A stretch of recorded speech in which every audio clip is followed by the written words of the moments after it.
Ayan mga kasirit, pagupit muna ako dito. Oh. Ano sir yung pangalan? Chris Barbershop. Chris Barbershop dito to sa Rosales, Pangasinan. Dito mismo sa town proper, yan. Okay yung gupit natin ngayon. Mabawasan ng konti yung buhok natin na masyadong makapal. Yan. Tapos muna tayo. Nalagi na lang sa trabaho. Ang gawin yung cellphone ko nga nalawag, ada lugar. Ang ko lang ito, ipagbuyak lang.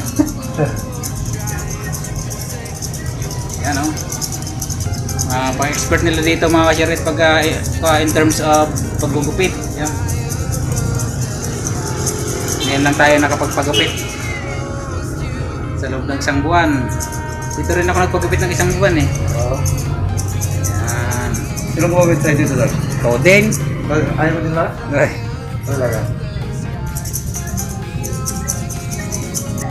Yan, complete service pati bigote.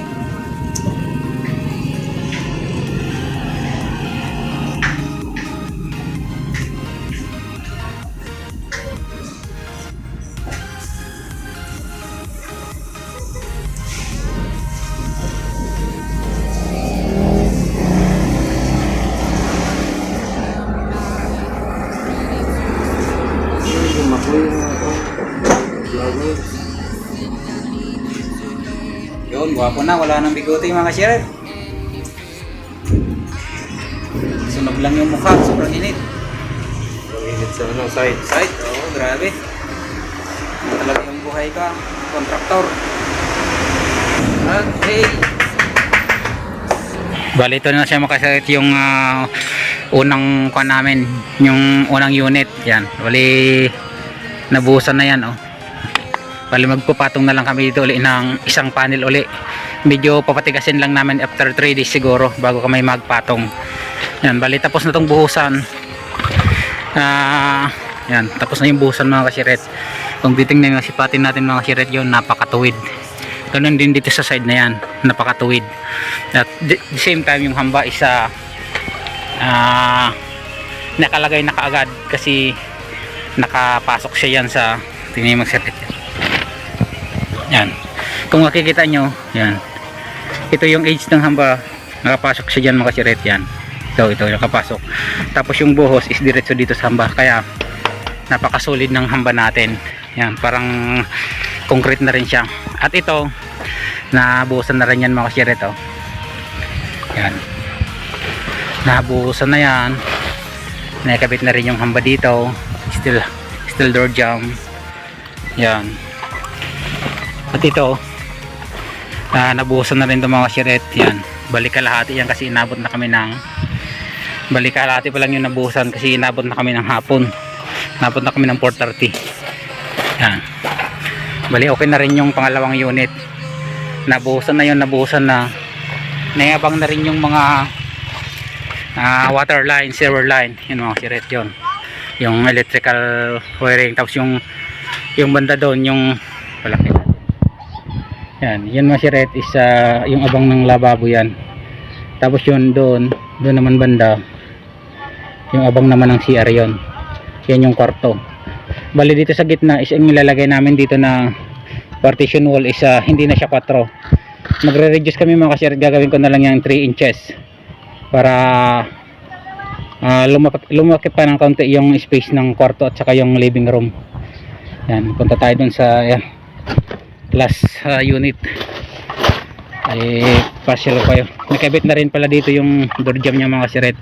Ang sukat namin ng door jamb is 210 by 90. Ito yung magiging main door niya. Yan, pakita ko sa inyo kung paano siya hinakabit.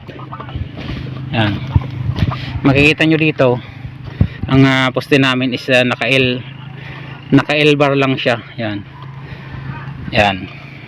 para siya na rin yung pinaka-forma ng poste, itong banda dito. Tapos papunta naman dyan.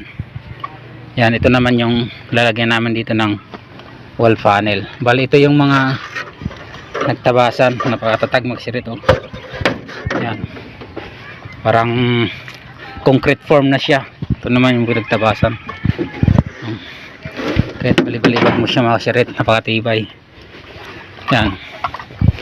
Bali, ito yung PPR5 natin na iaabang dito. Yan. Ginawa ko na ito kanina.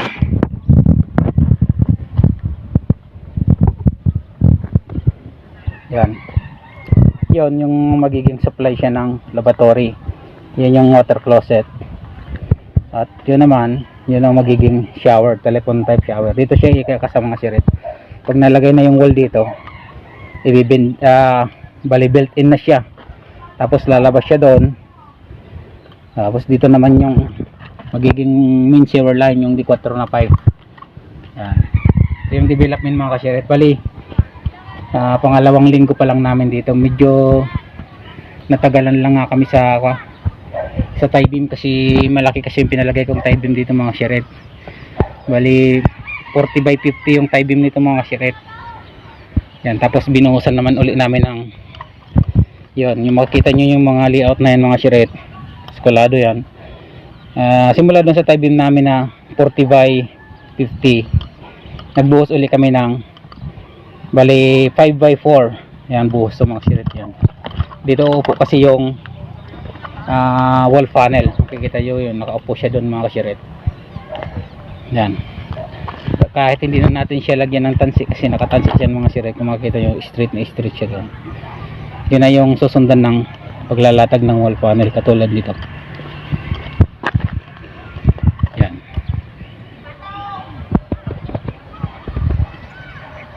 Yan mga kasirit. Bali, tamang tama pag nalagyan na namin to kompleto ng wall, babalik kami doon, matigas na siya, pwede na tayong magpatong ng second layer.